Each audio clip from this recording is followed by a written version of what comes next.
Welcome to the Healing Our Relationships podcast. Whether you know the C word codependency and feel ready for this journey, or the word itself makes you recoil from it like a hot flame, I promise this podcast will surprise you, inspire you, hold you, and give you life-changing tools for healing and transformation. If you've spent years abandoning yourself, shape-shifting for others, staying walled off or emotionally unavailable, or repeating painful relationship patterns, this is your invitation back to the most important relationship of all, the one you have with yourself. I'm Marisa, Insight Timer meditation teacher, author, and transformation guide.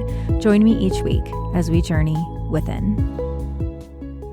So today we're going to be making somewhat of a pivot. A lot of what I have been sharing, I'll typically orient you inside of a relationship, like a romantic relationship. And while I have woven in how codependency shows up in friendship and in our families, today I wanted to do an episode specifically on our family and the fear of hurting the people we love. Most of our codependent relationships don't actually begin in romantic relationships. They begin in the environments in which we grew up. They begin in the family system, whether it's blood family or friend family, whatever environment that you grew up in. And these relationships can be the most complicated and challenging for you to transform inside of the way that you show up when you are stepping into your authenticity, when you start setting boundaries, when you want to be speaking more honestly, when you need more space. You are faced with a lifetime of a dynamic inside of a relationship with your mother, your father, a sibling, someone who was taking care of you. You've had this dance. Terry Brill always calls the way we interact with one another a dance. And I really love that because a dance can be learned and you can do the dance the same way every single time. And so the dance we have with our parents and with our family of origin is so ingrained in us. So when you're here and you're working on unlearning those patterns, it makes sense that these relationships would be the most uncomfortable ones to begin reclaiming and recovering and healing. And the change can feel terrifying when we actually really love the person that we're in a codependent relationship with. It's even more challenging when we understand why they are codependent, why they show up in this way inside of our relationship. So I'm 42, and thanks to internet data, the majority of the clients I have and listeners of the podcast are between the ages of typically like 40 to 65. So if you think about that era that our parents lived in, they were not receiving safe spaces to process trauma. They weren't in therapy. They weren't necessarily in eras that encouraged a lot of self-reflection. And some of them, it wasn't even safe to do any self-reflection or share anything. Ultimately, when we think about the generation that came before, we can understand and often have empathy for why they are the way they are. We understand they have trauma that was unprocessed. We can see how they're passing down how their parents treated, loved, or unloved them. And that empathy can even make it more challenging because we understand why they are the way they are. And when they are older, like our parents, there's this thing that happens where we make this automatic assumption that they are never going to change. They're always going to be the same. And when we have that story, and it can be true for a lot of people, it can be true, but one of the most powerful things about healing our own codependent patterns, I've said this before, is other people have to grow or go. Other people have to get on board. And there's this fear that maybe you'll isolate your parent, or if your parent responds with anger or guilt or shame-based type of responses, like anything I do to shake this up is just going to deteriorate this even more, and it's going to make my life harder. And so the encouragement today is to really set that aside and from a place of more expansive thought and compassion, make the assumption that change can happen. You know, my dad he's almost 80 now. And our relationship was very codependent. And I was the one that kept fueling the fire of codependency. One of the biggest reasons why, where I was fueling from all these good, loving daughter deeds, was coming from not wanting to hurt him. And then more importantly, and something that was so learned generation by generation in my Italian Catholic lineage, was making other people feel guilty for your emotional state. And guilt and shame is how I watched the generations before me relate to one another. The emotional intensity inside of Italian culture, especially, I really grew up in that culture. Sunday dinners, big, happy, yelling, singing, intense, everything looks joyous and amazing. And it is. There's this beautiful part to that. But what those generations also carried down was making people feel bad about not showing up a certain way. From not eating the bread that your grandma spent all day cooking to not having the right tone, like whatever it was. And so we learned our own dance. We learned to shapeshift around one another to make sure people's feelings didn't get hurt because everybody was so sensitive. So sensitive.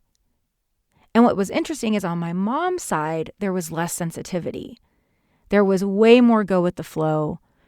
My mom never made me feel emotionally responsible for her emotions. I feel very lucky in that way.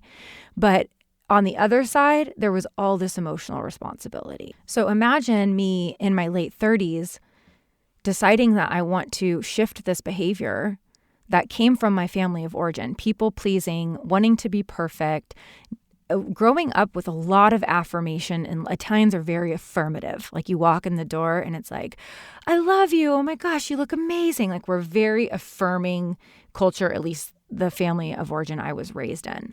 And so I got used to feeling safe in that environment, and being loved was very, very important to me. And so you can only imagine when I started setting boundaries, and I knew from that place, if I stopped being people-pleasing, if I stopped being perfect, if I stopped shape-shifting, if I actually said, no, I'm not going to do that, that was very scary. It was scary in the outside world, but it was really scary in my family of origin relationship with my father, because he learned how to respond in a way where I would feel guilt and shame. It was like automatic because his feelings would be hurt and he would be the victim. And my grandma was the victim. And I have been the victim. It's generational and it's learned. And why I was bringing this up in the first place is because even at my father's age, I had to have the courage to get really boundaried and to say, these are situations that I'm no longer going to engage in. And I had to have the courage to let him be disappointed. And I had to have the courage to let him have his feelings hurt and not take on unnecessary shame. To really believe in my heart and soul that I am not responsible for someone else's feelings. That they are responsible for their own feelings. And inside of that courage, I made a lot of changes. And luckily for me, my dad was able to show up for those changes. Not 100%, but hey, I'll take 50% at almost 80. And I have the power of my yes and my no. I no longer feel guilt and shame. I don't love from a place of guilt and shame. I want to love from a place of authenticity. And so I share that with you because you might be saying there is no way that my mom or my dad or this person in my life is ever going to see me differently or respond to me differently or treat me differently. And I am telling you that when you live from a place of love for yourself, genuine care for yourself, the person you are becoming will be respected. And it would be nearly impossible to not hurt feelings. But there is a way that we learn how to keep our side of the street clean when we are ourselves. We understand there's intent and there is impact. And you can have all the greatest intention in the world and it can still be painful for somebody. But what happens is, and this is what I think is so powerful about recovery, is that in recovery, we learn how to make amends. In relational therapy, in the Terry Real method, you learn how to listen to someone's experience without getting defensive. You learn how to repair. And so when you feel like you have the tools to hold space for someone's feelings, even if it hurts your feelings, when you have the tools to respond instead of react, when you feel more grounded in who you are, you can handle conflict. You are very resilient. You can handle conflict. Your nervous system and your inner children might be screaming because they're not used to that. Or maybe, let's even flip the switch, maybe you're used to conflict and fighting and yelling, and that's how you get it out. It's just like a free-for-all for everyone. So staying calm and grounded and sharing your feelings or saying, hey, you know what? I'm no longer going to participate in conversations where we raise our voices. So I'm going to take a time out, and when you feel ready to talk to me without yelling, then I'm available to come back. So as you do the recovery work, especially as you get into the workbook and you really learn tools for these moments, you can see when someone else is in their codependency, making you responsible, getting angry, taking something personally, and you can hold them from a more grounded, loving place for yourself and for them. And that diffuses all this fear that you're going to have around hurting someone's feelings, because you realize you're going to hurt feelings. And you're also going to know how to hold space for that, because you're relating to people and choosing to be in relationship from a place of love instead of because I have to, and I have to keep doing this dance over and over and over at 45, 46, 50 years old, and I'm still doing the same dance with my parent.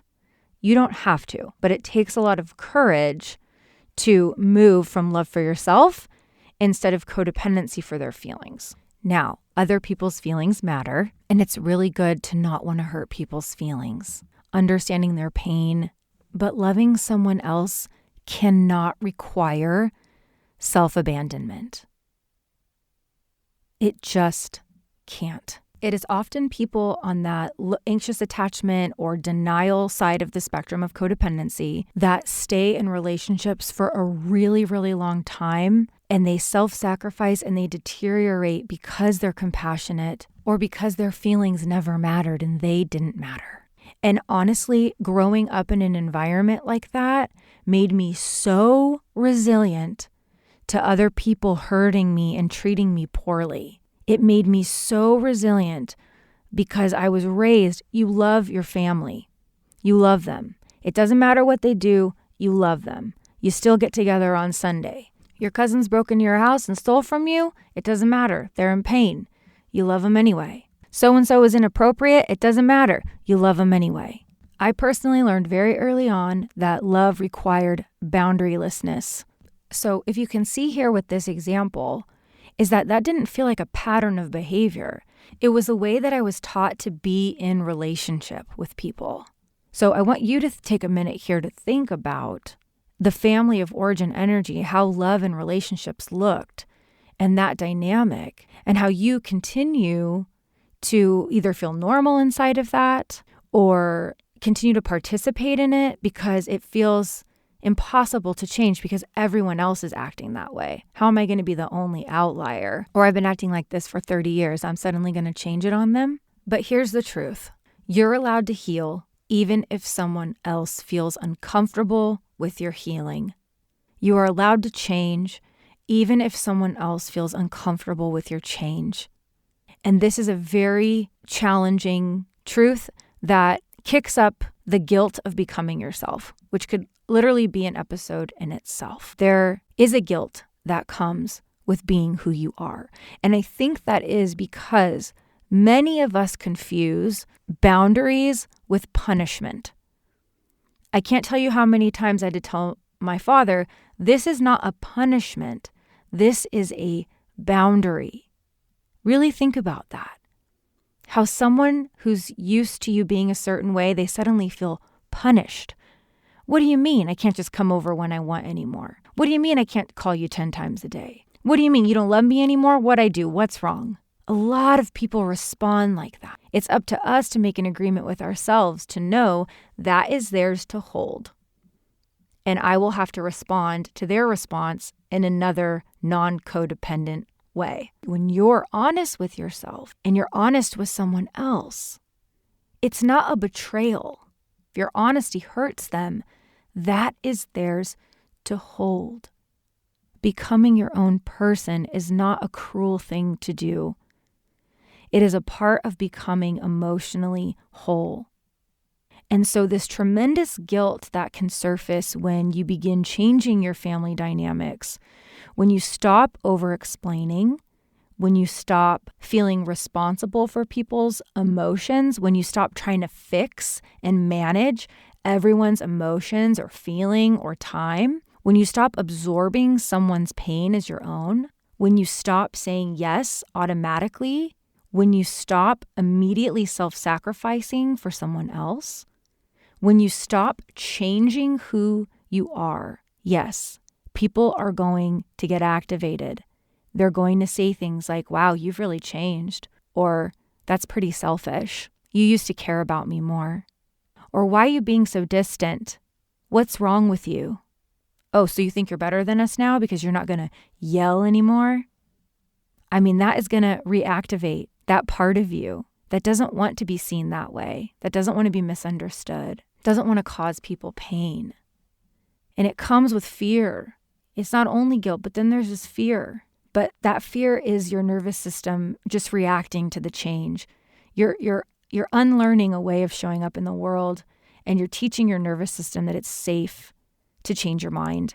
It's safe to say no. And it's safe to actually care for self without calling it selfish. And I think that in our family dynamics, consciously or unconsciously, there's this equilibrium, this way we want it to feel all the time, especially after being in a relationship for decades. And so when one person starts to change, the whole system is going to feel it. And that's where you have to choose what story you're going to have around that. Is it, I'm the bad one now, and I'm selfish, and I'm shaking things up? Or is it, actually, I'm not passing this down anymore. I'm not going to do this. I don't have kids myself, but I'm not going to do this to my nephews. I'm not going to make them feel bad. And I'll notice how I'll automatically do that sometimes. Oh, you don't want to give TT a hug? And I'll use this guilt, this shame. And I'll have to recognize, even in a joking way, because a lot of that happened under the guise of joking and laughing. That I don't want to do that to my nephews, even in a small way where I think that they may not realize at 8 and 5 years old. I don't want to continue that pattern. I don't want to not be who I am because my religious beliefs differ from other families' beliefs. The fear of being ostracized for being yourself is very real. And I have family members that are gay that have had to continue to hide that in certain ways. For a lot of listeners, there is even a greater spectrum of the cost of being yourself, especially when it comes to your identity and who you are and how that changes, who you dress, who your partners are, like the full truth of who you are and the ways that you've been forced to hide yourself, to protect yourself. So I am not without understanding that there is a big spectrum here. And sometimes it's not safe. And I think that that's where we have to choose the boundary of, if it's really not safe for me to be who I am, what is the payoff of still being in this relationship and in this environment? Am I doing this because so-and-so says in my family, if you don't show up to this, it's going to hurt your grandma's heart. Oh, if you dress like this, it's really going to be a problem. Can you please do this? Or, oh, please say that that's your friend and not your boyfriend. Please, out of, guilt or shame or whatever. It's checking ourselves. Are we consciously saying yes to these relationships? Are we being forced into guilt and shame? And here's the other one. Are we assuming that someone cannot handle who we are?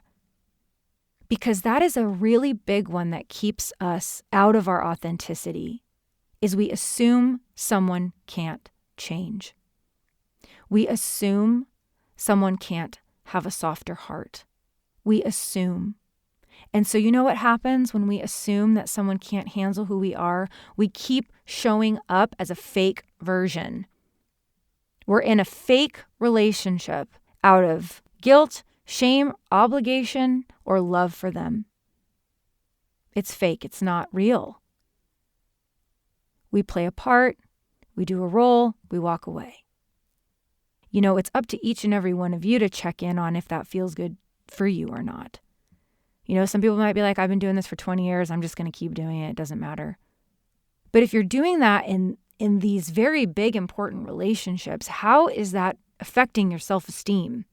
How is that affecting how you feel about the unconditional love of who you are when you are faced in every moment with not being enough, so having to change and be different? If you think that doesn't filter out into your relationship to yourself, into your partner, into your friends, into how you show up, into how you go after your goals and your dreams and how you live, I'm sorry, but I don't see a way that cannot affect how you see yourself, and how you see yourself influences how you live. It's pretty incredible what one's life looks like when they do not believe they are worthy.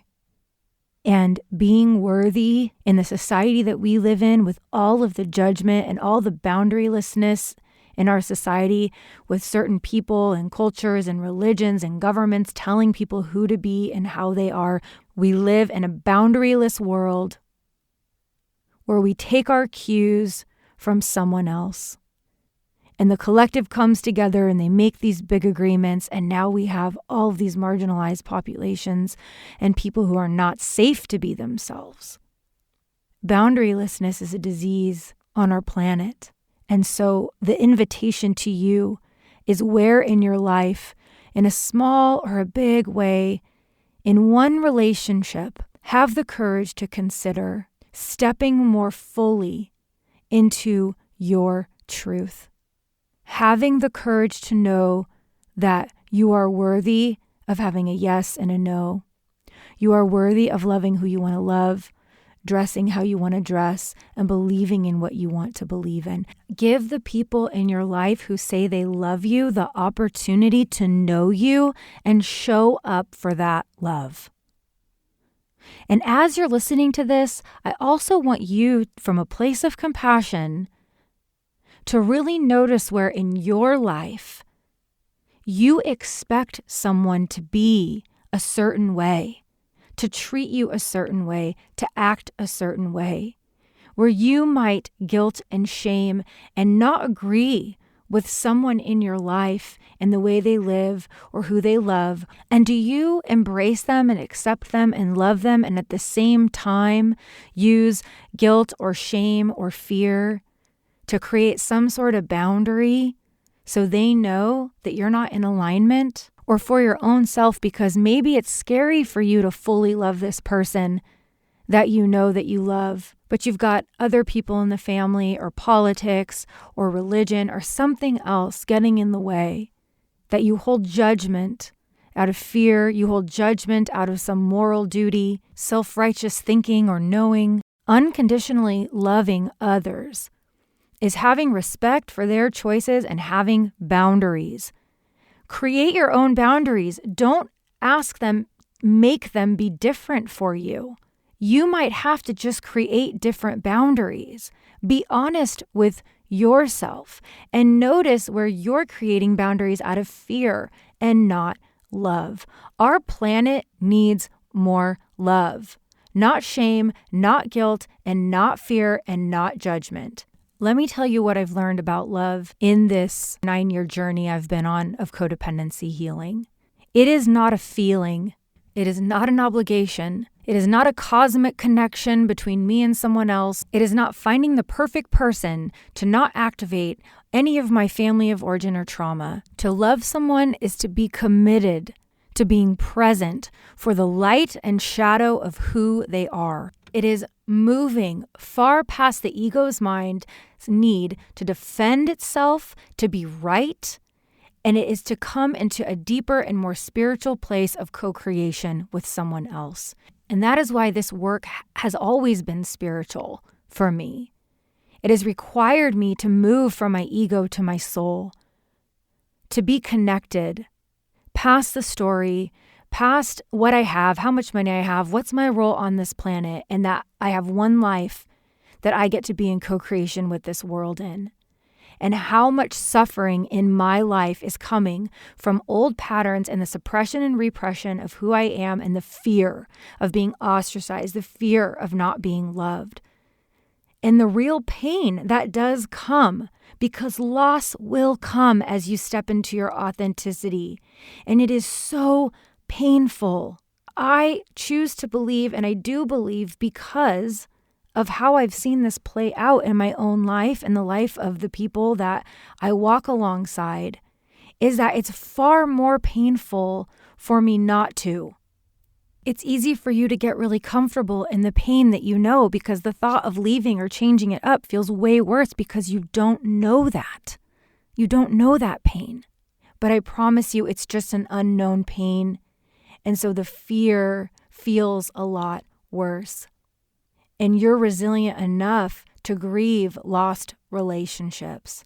I have relationships I've lost in my codependency recovery that break my heart when I think about it. And when I think about those relationships, I just say a prayer. I trust you, Spirit. I forgive myself for how I reacted. Am I living amends is to do better next time and be more mindful? Our attachment to other people, being in our lives, having them in a certain way, their family, their blood, especially, that is attachment. I don't want to live from a place of attachment because typically attachment comes from fear. If you're in it because you're afraid to not have it. And at what cost? And I think that this is really one of the most beautiful things about the workbook, because I invite you into every single pattern, relational pattern that causes pain in your life, to see the origin, to acknowledge that it exists, to explore the origin and how this shows up in your family of origin when you were a child, how it affects your life right now, that you're currently showing up in that way. At what cost to you? What is the real cost? Not only to you, but to the relationship. And then to have an opportunity to actually feel in with your heart, how would my life be different right now if I stopped living in this pattern? What would change for me on the inside and on the outside? And really have an opportunity to shift your perception about something that, just as I didn't realize, this is just who I am. I didn't realize it was a pattern that could be unlearned because I learned it. So yes, these family relationships, they're scary to change. And it's a very real fear of not wanting to hurt someone. And it will bump you up against guilt and shame. And be reminded, all of this is a process of unlearning. It's not about blaming your parents. It's not about setting your boundaries all in one day and becoming someone new. It's about becoming conscious. It's having awareness. It's about noticing when fear and guilt or obligation or performance is replacing your actual truth, your authenticity, real connection, real intimacy. And it's slowly learning a new way, not only in your mind and not only unlearning the stories that you have, but in your body, in your nervous system. It's coming into a healthier way of relating where you feel like, I can love someone without losing myself.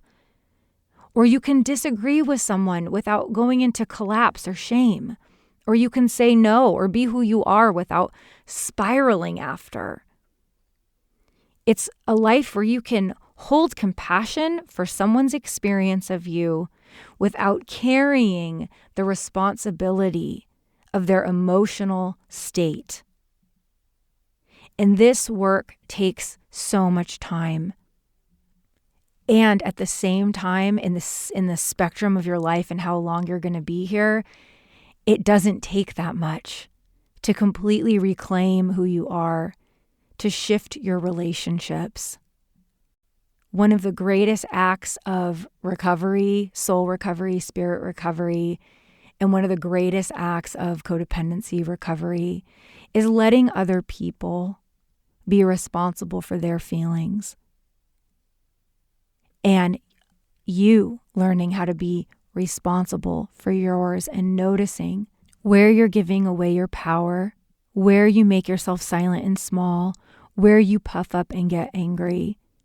It's acknowledging these places in your life where you can change, and not from a place of shame, but radical self-honesty. It's having compassion for your origin story and the trauma that you've been through and all you've been through. And at the same time, it's reclaiming and taking your power back. This type of work is terrifying and it's challenging. I say it all the time. It's not a quick fix, and it requires real help. I really encourage everyone, and I say this multiple times in the book, to work with a licensed therapist, work with a trauma therapist, get into groups, do this work with a co-journeyer. I share my experience, strength, and hope, and I hope it inspires you. And every person listening is different and has a different story. A workbook might not be enough for some of this. For some of you, you might have done enough inner work where you can hold it there. So wherever you are, just know, can you love and accept yourself where you are in this moment? And where can you receive some help to move forward if it feels too scary? A lot of people are in actually abusive relationships, and setting a boundary could cause physical harm. And if that is you and you're listening to this, my hope is that you will know that you are worthy of taking a safe step to seek some help, because this work is impossible to do alone, especially on that end of a spectrum. Sometimes it's not just about not hurting someone else. Sometimes it is about you not getting more hurt. And so wherever you are on the journey, whether you're ready to set a boundary today or do some work in a workbook, or you're simply just sitting here receiving this going, oh my God, this feels so scary, I invite you to hold yourself with love where you are, because that is what this work is. I say it in the workbook. It's not about changing and becoming someone new and boundaried or raising your hand and saying, I'm not doing this anymore overnight. It's learning how to hold yourself with compassion and love, to understand why you respond the way you are, why you choose these relationships, why you're scared. It's understanding it's mind, body, and spirit. Healing doesn't always feel yummy and good. It actually starts, for most of us, in a scary place. But within yourself, in your relationship to yourself, I invite you to stop abusing yourself with painful words, to stop forcing yourself to change in places where you don't need to. That you don't need to monitor your own mind and judge your own mind and your own spirit. That you can slowly actually start relating to your own self from a place of love and compassion. To have compassionate self-inquiry with yourself. And the real tool I have to offer you this inside of listening here is the workbook. It helps you deepen into a devoted relationship with yourself. Look into it. I have a promo code for you listeners. Podcast pre-sale is still on. The book will be available in the beginning of June. And if you're out there and you're like, I have no money, I really can't afford this book, just email me and I'll make sure you get a copy. Next week, I have Laura Wolf on the podcast, and this is a perfect tee-up episode for that. We're going to be talking about nervous system healing, and I highly anticipate we'll be talking about family of origin and where this all begins. So be gentle with yourself. Please come back. If you need anything, send me an email. Please check out the pre-sale for the book. If you have any questions, book a 30-minute connection call with me so I can meet you. Have an amazing listener that found me on the podcast and on Insight Timer, and we got to do some great work together, who's been on her own journey of codependency healing. And she's going to be on the podcast as a guest, which I am super excited about, having an actual listener who's been deep in this work, not only with me, but on her own path. And so there's just so much yummy, juicy stuff coming up. And if you need something, if you need an episode on something specific, email me and ask me. This episode today was inspired by 3 different people that have been in my field this month that have really been struggling with their parents. And so this medicine is more powerful when I hear from you and I am tuning in and really speaking to you and not just what I think is needed. So thank you so much for being here, and I'll see you soon. Thank you so much for being here. Please head to my website, healwithalchemy.com. You can pre-order my new book, Healing Our Relationships from Codependency to Authenticity, the workbook, so you can dive deeper into this work. Use the promo code PODCAST. There's a discount here for you as we are building the new website for the book and taking pre-orders.